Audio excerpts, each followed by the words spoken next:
Hello everyone, আশা করি আপনারা সবাই ভালো আছেন। আমিও খুব ভালো আছি। তো আমার আবার একটা মিনি ব্লগে আপনাদের সবাইকে স্বাগত জানাই।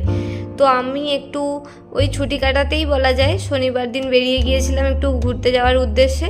তো দেখো এই স্টেশনে চলে এসেছি। স্টেশনে এসে ট্রেন ধরলাম আমরা। তো আমরা কোথায় যাচ্ছি সেটা আস্তে আস্তে আপনারা সবাই দেখতে পাবেন। তো দেখতে থাকুন।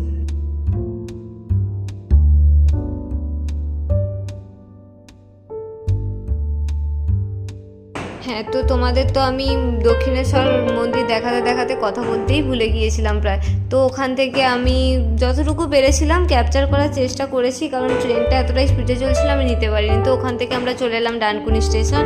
এবার ডানকুনি স্টেশন থেকে আমাদের যেতে হবে গুড়াব যাওয়ার উদ্দেশ্যে। তো গুড়াবেও আমরা নেমে গেলাম।